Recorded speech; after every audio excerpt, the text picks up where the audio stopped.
The morning I called my mother from the emergency room, I had glass in my hair and couldn't feel my left hand. That's the part I keep coming back to. Not the pain, which was considerable. Not the sound the other car made when it hit mine. That hollow, metallic shriek that I still hear sometimes when a room gets too quiet. What I keep coming back to is the specific, crystalline moment I heard her voice and felt something in my chest relax. Just slightly. The way you relax when you finally see land after being out at sea too long. My mother's voice. I had been waiting for it my whole life to mean safety. Claire, that's what she said, just my name. And for 1 second, maybe 2, I thought everything was going to be okay. Then she said, "It's almost 11. We're in the middle of dinner with the Hargroves." I looked down at my arm, which was bent in a direction arms are not meant to bend. I looked at the IV the paramedic had put in during the ride over. I looked at the dried blood on my knuckles, rust-colored and strange. "Mom," I said, "I'm at St. Catherine's. They think my arm is broken in 2 places and they need someone to come in and, your father is going to call you back," she said. "We cannot do this right now." She hung up. I was 28 years old. I had been in a car accident on Route 9 in Westfield, New Jersey on a Tuesday night in October because a man ran a red light going 40 miles an hour and hit the driver's side of my Honda. I had just come from a 12-hour shift at the architectural firm where I'd worked for 3 years. I had a fracture in my radius, a fracture in my ulna, 3 bruised ribs, and a gash on my forehead that was going to need stitches. I was sitting alone in a hospital bay with a curtain for a wall, and my mother had just hung up on me because I was interrupting dinner with the Hargroves. I sat there for a long moment. Then I asked a nurse if I could borrow her phone charger. And then I called my grandmother. She picked up on the second ring. "Grandma," I said, and my voice broke on the second syllable in a way I hadn't let it break when I was talking to my mother. "Claire? Baby, what's wrong?"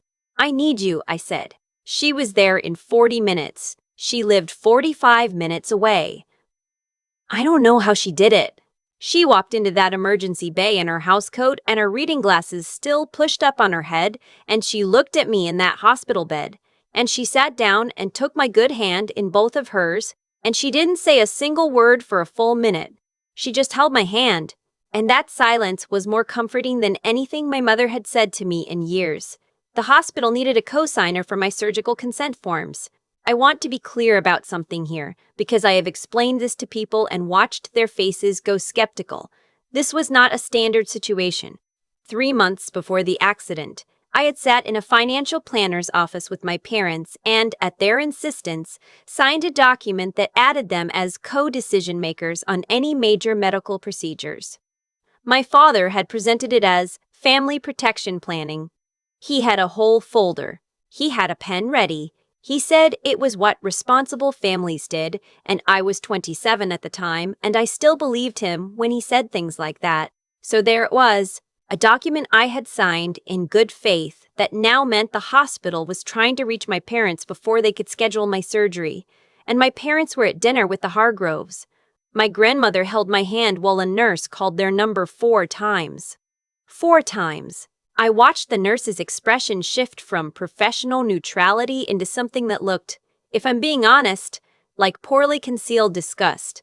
My father called back 2 hours later. By that point, I had been given something for the pain that made the ceiling look slightly interesting, and my grandmother had brought me a cup of bad hospital coffee and was reading a People magazine from 2019 that she'd found in the waiting room.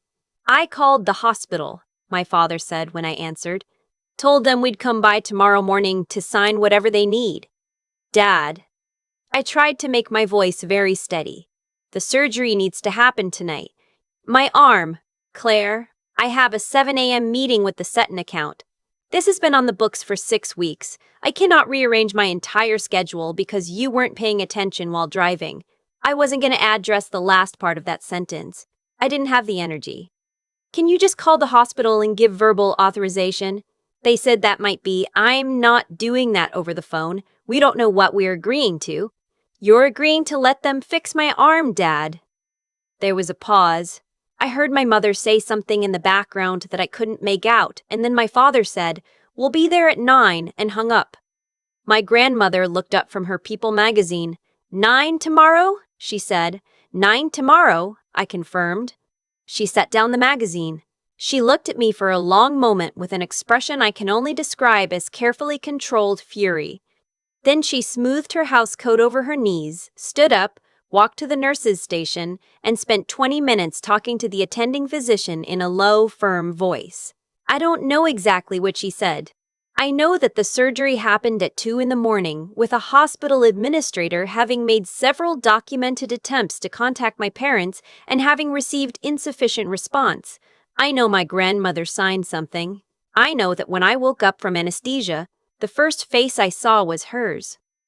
My parents came at 9:15 the next morning. My father was in a suit. My mother had her hair done. They stayed for 40 minutes. My father spent most of those 40 minutes explaining that the accident had been a significant inconvenience to the family's schedule.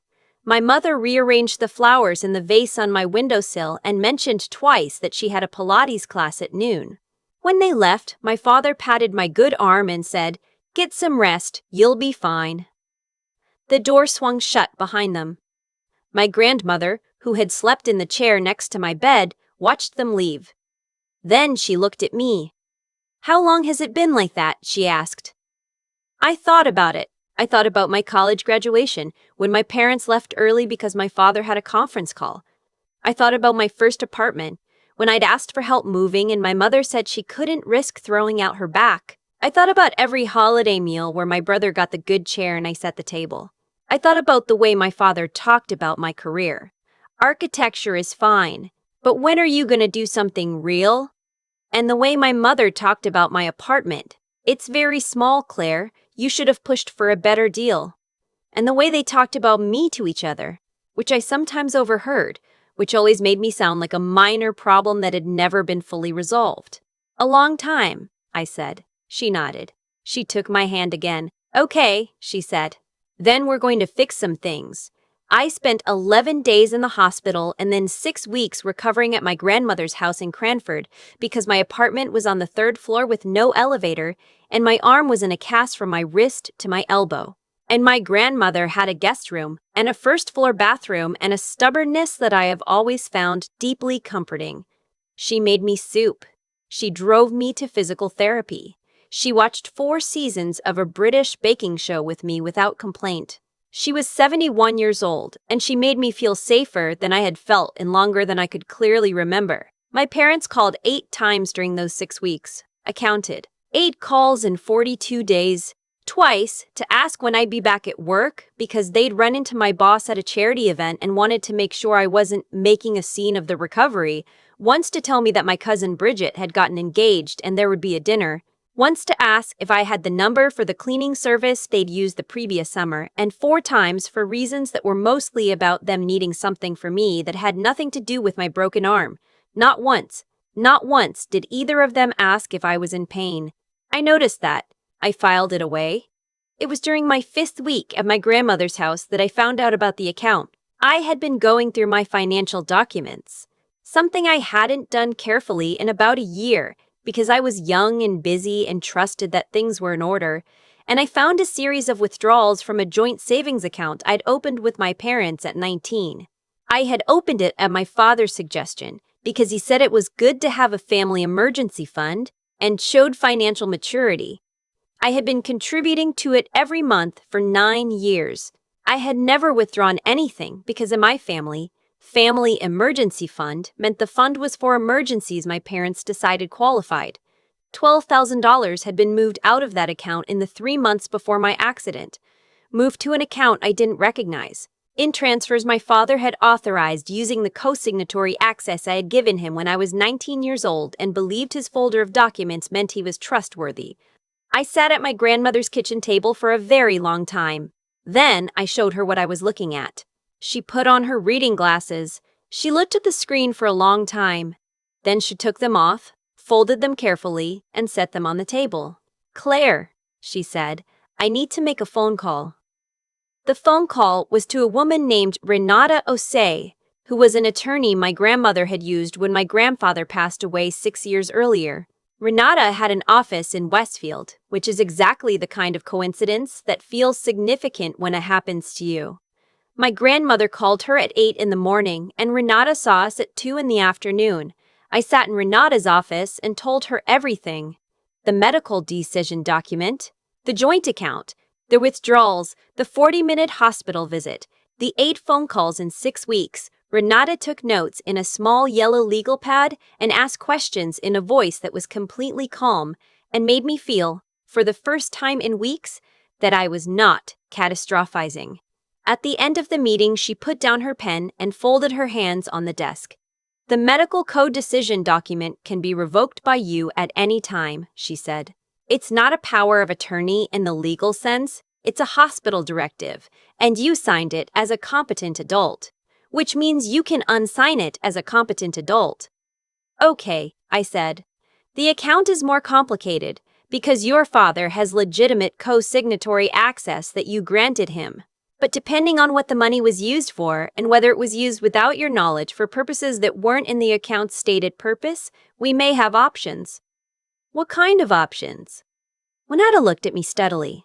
The kind that involve formally separating your finances from your parents' access and potentially pursuing recovery of the withdrawn funds. I thought about my father's 7 a.m. meeting with the Sutton account. I thought about my mother rearranging my flowers while I lay in a hospital bed with 3 bruised ribs. I thought about 9 years of monthly contributions to a fund my father called a family emergency. What do I need to do? I said. What I needed to do, it turned out, was several things. It took 3 weeks. During those 3 weeks, I told my parents nothing. I went back to work part-time from my grandmother's house, which my boss allowed because she is a decent person who had been genuinely worried about me. I attended physical therapy twice a week. I ate my grandmother's soup. I watched the British baking show. And every few days, I drove to Renata's office and signed things or reviewed things or received updates delivered in that same calm, even voice. I revoked the medical co-decision document. I removed my father's co-signatory access from the joint account. I opened 2 accounts in my name only at a bank my parents had never heard of and transferred everything I could move. I consulted with Renata about the $12,000 and she wrote a letter, and we waited. My parents did not notice any of this. They were busy. They were always busy. The dinner was on a Sunday.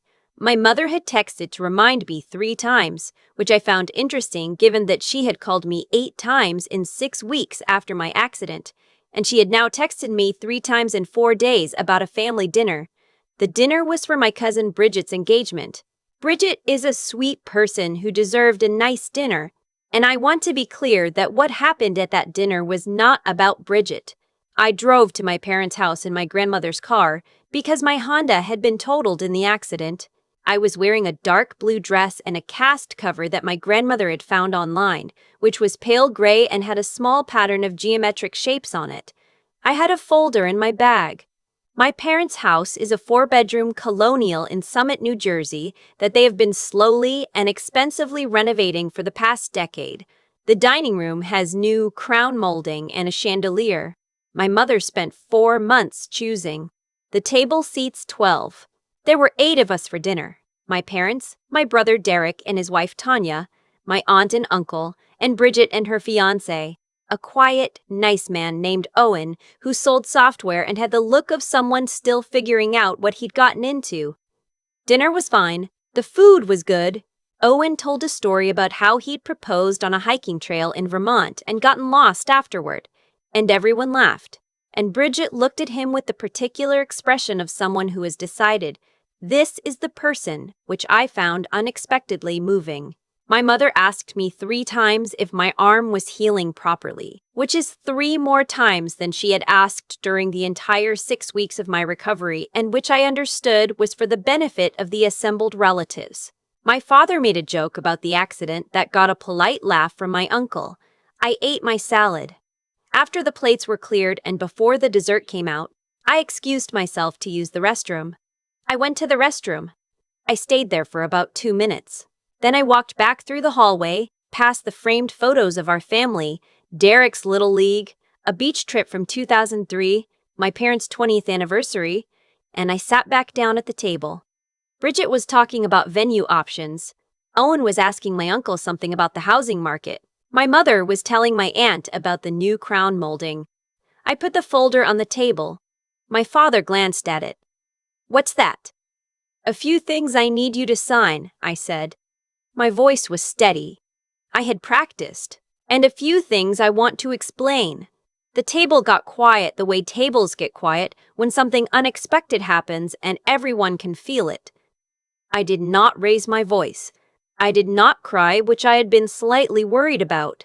I told my father that I had revoked the medical co-decision document, that I had removed his co-signatory access from the joint account, and that my attorney had sent a formal letter regarding the $12,000 in withdrawals, a copy of which was in the folder along with documentation of the account history. I told my mother that I was changing my emergency contact at work, at my bank, and at my doctor's office.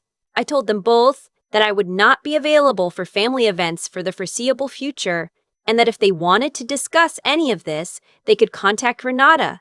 The folder stayed on the table. I didn't need them to sign anything. There was nothing in it that required their signature. I had brought it because I wanted something physical to put down, something that said, without saying it, "This is documented, this is real, this is not a conversation you can redirect." My mother said, "Claire, this is Bridget's dinner." "I know," I said. "I'm sorry, Bridget." Bridget looked at me across the table. She looked at the folder. Then she looked at my cast cover with the geometric pattern and she said, "That's okay, Claire," in a voice that told me she understood more than I might have expected. My father said several things after that. He said I was being dramatic. He said the withdrawals were for a family expense he'd been meaning to discuss with me. He said this was what happened when people got lawyers involved in family matters. He said I was embarrassing everyone at this table. I listened to all of it. Then I said, "I'll see myself out." And I picked up the folder and I pushed back my chair. My grandmother was waiting in the car.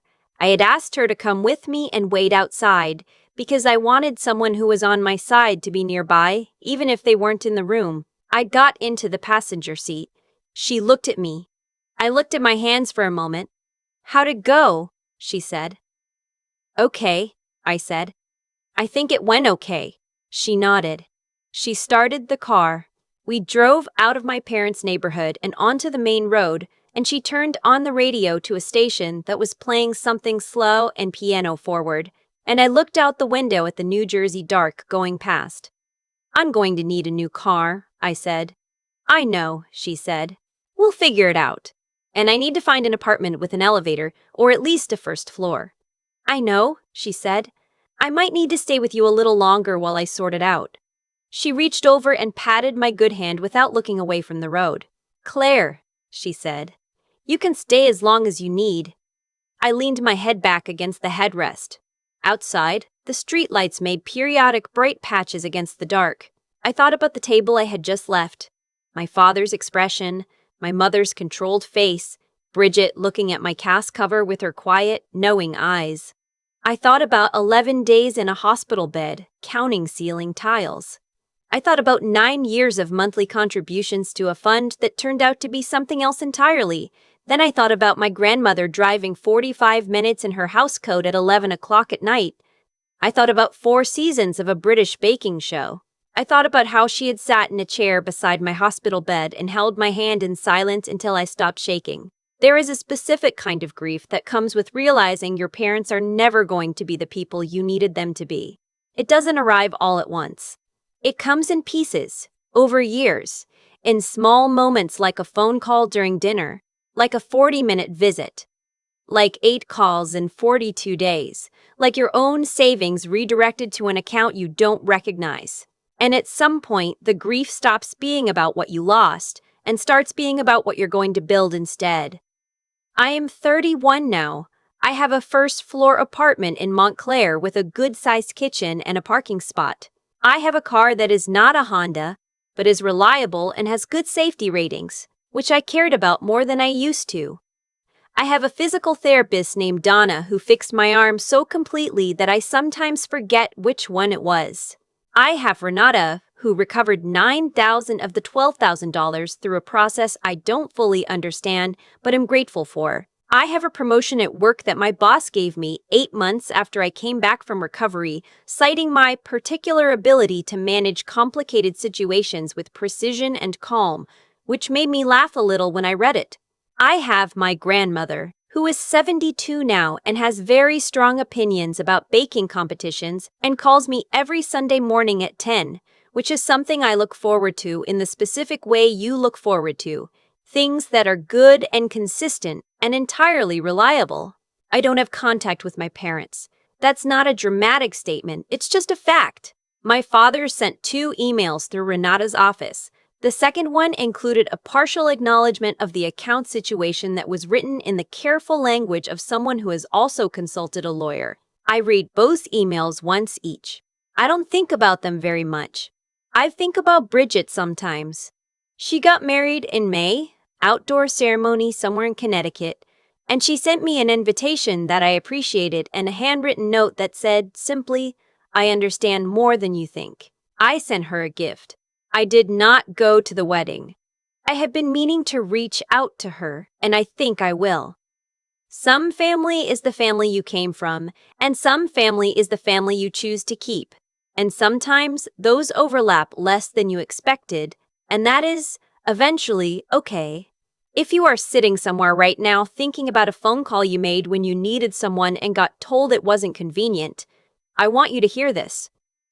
The thing about being told you're not a priority often enough is that eventually you start to believe it. You start to arrange your life around not needing things, around not being too much, around making yourself smaller so that the people who should love you don't have to work too hard at it. That's not strength. That's just a habit. And habits can be broken. I broke mine in a hospital bay at 11 o'clock at night with glass in my hair and a nurse who looked like she couldn't quite believe what she was hearing. I built something better in a guest room in Cranford and a law office in Westfield and a car in a dark parking lot outside a family dinner I walked away from. I am not the most important person in my parents' story. I have made peace with that. But I am the most important person in mine, and it turns out that's enough. It turns out that's actually quite a lot.